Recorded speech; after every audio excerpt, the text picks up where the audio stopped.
وہ کہتے ہیں کہ میں نے کہا اگر میں یہ کام کر دوں تو کہنے لگے تجھے آزاد بھی کریں گے، انعام بھی دیں گے، مال و دولت بھی دیں گے۔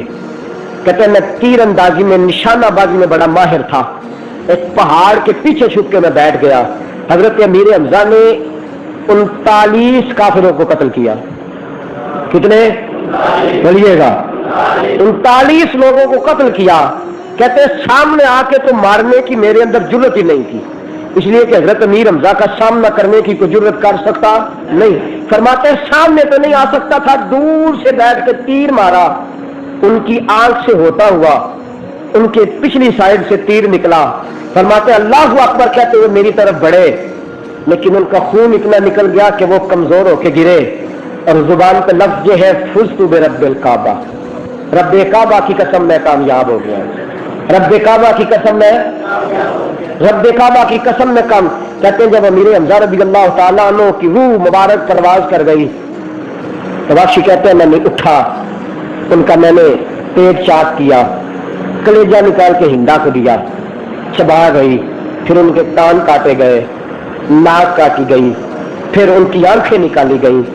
فرماتے ہیں شہید ہو گئے، 70 کے قریب صحابہ شہید ہوئے، اور جب شہداء کی میتیں تلاش کرتے کرتے حضرت علی پہنچے حضرت امیر حمزہ تک، تو جناب علی کی ساری داڑھی آنسوؤں سے بھر گئی، اور حضرت علی المرتضیٰ سے صحابہ کہنے لگے اتنا روتے کیوں ہے؟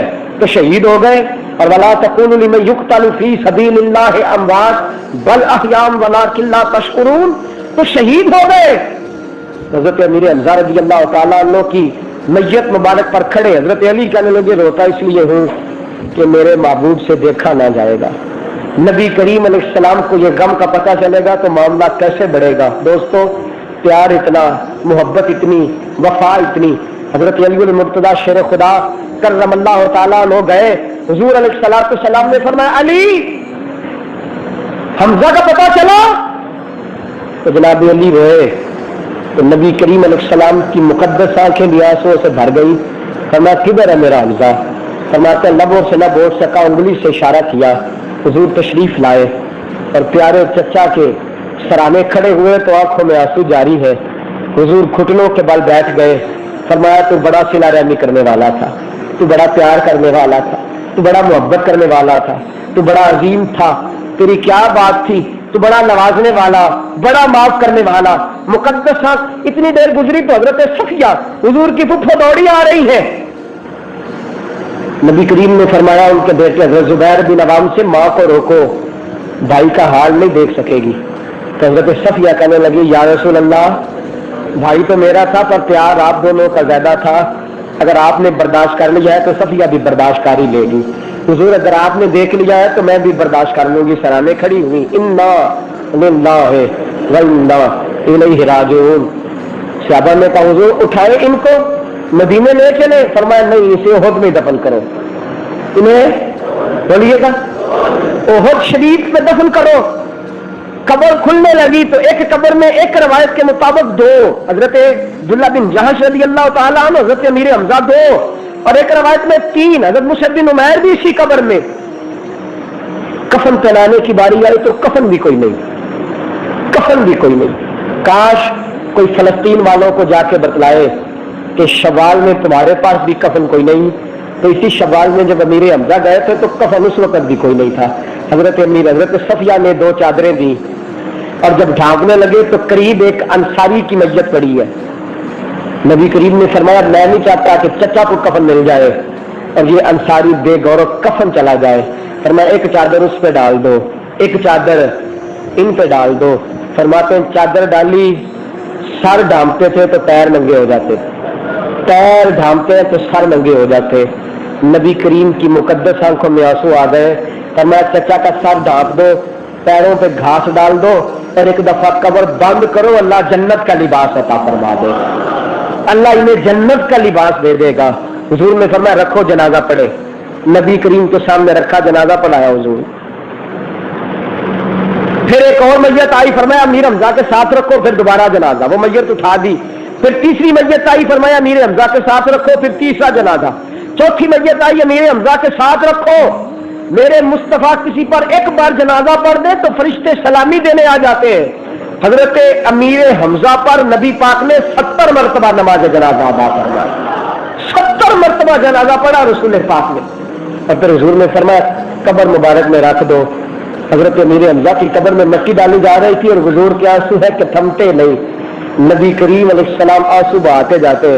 حضور علیہ السلام جیسے ہی نکلے احد سے، جیسے ہی نکلے احد سے، حضرت صدیق اکبر آگے آگے، حضرت امیر حمزہ کی صاحبزادی جن کا نام بھی فاطمہ، حضرت ابو بکر صدیق سے پوچھتے ابو بکر میرے ابا جی کدھر ہے؟ حضرت صدیق اکبر فرماتے ہیں مجھ میں تو حوصلہ نہیں، وہ سامنے رسول پاک تشریف لا رہے ہیں۔ بھاگی ہوئی بیٹی حضور کی بارگاہ میں گئی، یا رسول اللہ صلی اللہ علیہ وسلم میرے ابا جی کدھر ہے؟ نبی کریم صلی اللہ علیہ وسلم نے بیٹی کو اٹھایا اور اٹھا کے حضور نے گود میں بٹھا لیا۔ فرمایا بیٹا جب بھی تجھے باپ کا دیدار کرنا ہوا محمد کا مکھڑا دیکھ لے، بیٹا جب بھی تجھے باپ کا دیدار کرنا ہوا مصطفیٰ کا چہرہ دیکھ لینا۔ رسول کریم صلی اللہ علیہ وسلم تشریف لائے تو صحابہ کہتے ہیں حضور قدم اٹھاتے باہر کی طرف، تو حضور پھر پلٹ کے حضرت امیر حمزہ کی قبر دیکھتے، پھر قدم اٹھاتے تو پھر پلٹ کے۔ چند سال گزرے تو مکہ فتح ہوا، وہی وحشی نقاب اوڑھ کے آیا، حضور کے پیچھے کھڑے ہو کے کلمہ پڑھنے لگا۔ نبی کریم نے فرمایا سامنے آ، مجھے بتا تو صحیح میرے چچا کو تم نے شہید کیسے کیا؟ کہ یا رسول اللہ میں نے پہلے تیر مارا تو وہ گر گئے، پھر میں نے پیٹ چاک کیا کیونکہ میں نے آنکھیں نکالی، کان کاٹے۔ رسول کریم صلی اللہ علیہ وسلم کو حال سنایا تو حضرت وحشی کہتے ہیں حضور پھر روئے، اور میں نے نبی کریم کی کتنی دیر آنسو بہتے دیکھے، حضور کے آنسو تھمے تو میں نے کہا سنیا میری معافی قبول ہے کہ نہیں، قبول ہے کہ نہیں؟ حضور نے فرمایا جا میں تجھے معاف کرتا ہوں پر میرے سامنے نہ آیا کرنا، تو جب بھی سامنے آئے گا چچا کی کٹی ہوئی لاش میری آنکھوں کے سامنے آ جائے۔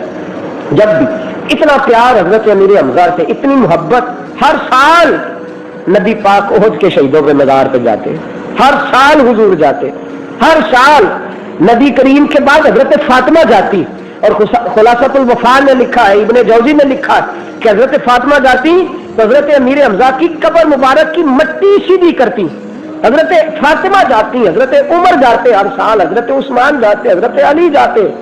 حضرت امیر معاویہ کا زمانہ آیا تو لگ بھگ 50 سال ہو گئے، 50 سال سے زیادہ عرصہ گزر گیا، حضرت امیر حمزہ تو گئے ہوئے۔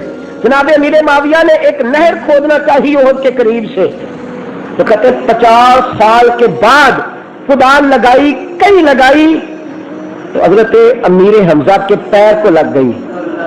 50 سال کے بعد بھی حضرت امیر حمزہ کا زمانہ، صحابہ موجود ہے، جب ان کے پیر مبارک کو کدال لگی تو خون پھر سے جاری ہو گیا۔ لوگ کہنے لگے یہ کیا ہے؟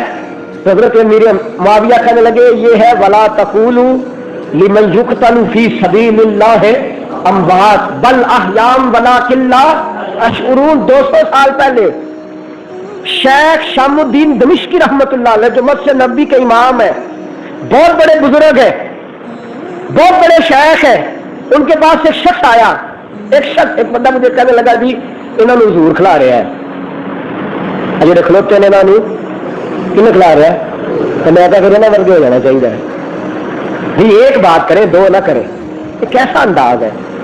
لوگ اگر یہاں جو نظریہ ہے وہی نظریہ وہاں ہے، اگر یہاں کسی سے اختلاف ہے تو وہاں بھی کسی سے، اور اگر وہ یہاں وہاں ٹھیک ہے تو یہاں بھی وہ جھگڑا کس بات کا ہے؟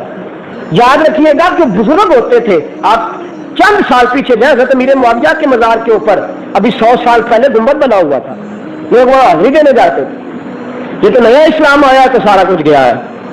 حضرت جناب سیدنا شیخ شام الدین دمشقی رحمت اللہ علیہ فرماتے ہیں ایک شخص آیا مصر کا، اس کا نام ہے شیخ احمد، حج کر کے مدینے آیا تو اس کے اونٹ پھر 2 سفر کے دونوں مر گئے، زادرہ بھی ختم ہو گیا، واپس مصر جانا ہے تو اس کے پاس سرمایہ کوئی نہیں، کیا کرے؟ تو وہ شخص مسجد نبوی کے امام کے پاس گیا، کہنے لگا حضور چھوٹا سا کام ہے، نبی کریم کو عرض کرنے کو دل نہیں کرتا، چھوٹا سا کام ہے، اب چھوٹی چھوٹی باتیں بھی حضور سے عرض کرے۔ تو مسجد نبوی کے شیخ کہنے لگے حضور سے کیوں عرض کرنی ہے؟ تو وہ شریف جانا حضرت امیر حمزہ سے عرض کر، کن سے کہہ جا کہ حضرت امیر حمزہ سے ہاتھ ہر مشکل دی کنجی یارو ہاتھ گلیاں دے آئی تے مرد نظر کرے جس ویلے مشکل رہے نہ کائی. امیر حمزہ سے کیا کہتے ہیں؟ میں حضرت امیر حمزہ کے پاس گیا، جا کے کہا حضور پردیسی ہوں. پہلے قرآن پڑھا جتنا پڑھ سکتا تھا، پھر ساتھ جو مسجد تھی وہاں میں نے نماز پڑھی، پھر میں نے کہا حضور پردیسی ہوں، ضرورت مند ہوں، مدینے آیا ہوں، مہربانی فرمائے. کہتے ہیں میں واپس مسجد نبی میں گیا تو میری اماں کہنے لگی تجھے کوئی ڈھونڈ رہا تھا، تجھے کوئی. فرماتے ہیں میں ابھی ذرا آگے بڑھا تو ایک سیاہ داڑھی والے بزرگ، نورانی مکھڑا، اونچا لمبا قد، شیخ احمد تو ہے؟ میں نے کہا. کہنے لگے ادھر آ. مجھے ساتھ لے کے کہنے لگے یہ 2 اونٹ تیرے لیے خریدے ہیں، اور کہنے لگے یہ پیسے ہیں تیرے جانے آنے کا سرمایہ. وہ دے کے کہنے لگے یہ تیرا انعام ہے. وہ بھی دیا. کہتے میں وہاں سے واپس پلٹا، ذرا میں نے پیچھے نظر اٹھائی تو بزرگ ہے.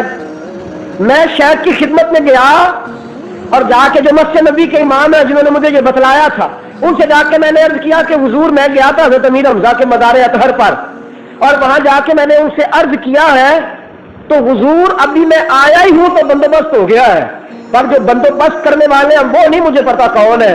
کہنے لگے بڑا بھولا آدمی ہے، بندوبست کرنے والے وہی ہے جن کے پاس تو گیا تھا. بندوبست کرنے والے شیخ عبد الحق محدث دہلوی رحمۃ اللہ علیہ فرماتے جو احد کے شہیدوں کو ایک بار سلام کرے گا وہ قیامت تک سلام کا جواب دیتے رہیں گے. ایک بار جو سلام کرے گا قیامت تک وہ سلام کا جواب. مزارات احد علامہ سید احمد سعید شاہ صاحب کاظمی رحمۃ اللہ علیہ کے ایک صاحبزادہ ارشد سعید کاظمی صاحب، ان کے ایک مرید ہے، وہ کہتے ہیں مدینے گیا تو دل لگ گیا. اوکاڑے کے رہنے والے ہیں، کہتے مدینے گیا تو دل لگ گیا، آنے کو دل ہی نہ کرے. میں کام چور نہیں تھا، بڑا محنتی تھا. طائف میں مجھے رہنا تھا، کفیل طائف کا تھا، مدینے دل لگ گیا، مسجد نبی سے اٹھنے کو دل ہی نہ کرے. میں کہوں یا اللہ تو جانتا ہے میں کام چور نہیں، محنتی ہوں، پر کیا کروں یہاں سے اٹھنے کو دل نہیں کرتا. کہتے ہیں میں نے حضرت سے عرض کیا تو کہنے لگے چھوٹے چھوٹے کام حضور کو نہیں بتلائے جاتے تو حضرت امیر حمزہ کے پاس جا. کہتے ہیں میں حضرت امیر حمزہ کے روضہ اطہر سے میں نے کہا حضور جانے کو دل نہیں کرتا، جس طرح آپ مصطفیٰ سے پیار کرتے ہیں میں بھی نوکری کرنے والا ہوں. فرماتے ہیں عرض کیا اللہ نے فضل فرمایا، وہ میرا کفیل جو مجھے کہہ رہا تھا پرسوں طائف نانا آیا تیرا خروج بھی لگاؤں گا تجھے اندر بھی بھیجوں گا. کہتا میرے پاس چل کے آیا، مجھے کہنے لگا بڑے ڈاڈے ڈاڈے لوگوں کی سفارشیں کراتا ہے، بڑے سخت سخت لوگوں کی. میں نے کہا کیا مطلب؟ کہنے لگا 6 مہینے کے بعد تجھے 1 مہینے کی چھٹی ملے گی، جب تمہیں گھر جانا ہوگا میں ایئرپورٹ چھوڑنے جاؤں گا، جب تو واپس آئے گا لینے جاؤں گا، چھٹی کی تنخواہ بھی دوں گا، جتنی تنخواہ تو کہے گا اتنی دوں گا. تو میں نے کہا میں نے کرنا کیا ہے؟ کہنے لگے مسجد نبی میں بیٹھ کے مصطفیٰ پہ درود پڑھنا ہے، اور جب موقع ملے نکل کے جانا ہے اور جناب امیر حمزہ کی حاضری دینی ہے. تو میں نے کہا یہ کرم کیوں؟ کہنے لگے رات ملے ہیں حضرت امیر حمزہ خواب میں، تو کہنے لگے تو اس پہ مہربانی کر اللہ تجھ پہ مہربانی کر دے گا. ہر مشکل دی کنجی یارو ہاتھ مرداں دے آئی تے مرد نظر کرے جس ویلے پھر مشکل رہے نا. حضرت امیر حمزہ اللہ آپ سب کو مدینے لے جائے.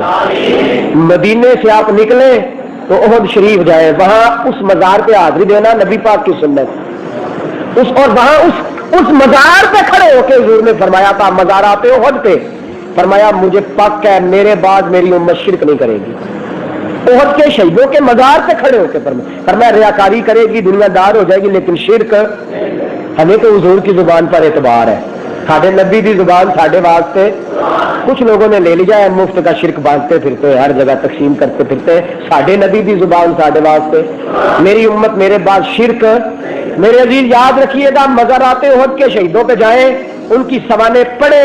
حضرت امیر حمزہ رضی اللہ تعالیٰ عنہ کی دلیری، شجاعت، وارفتگی، پیار، انہوں نے دین سے پیار کیا ہے اور قیامت تک ساری دنیا ان سے پیار کر رہی ہے. حضرت امیر حمزہ کی زندگی بتلاتی ہے جیو تو رسول پاک کے لیے، مرو تو نبی پاک کا نام لے کے.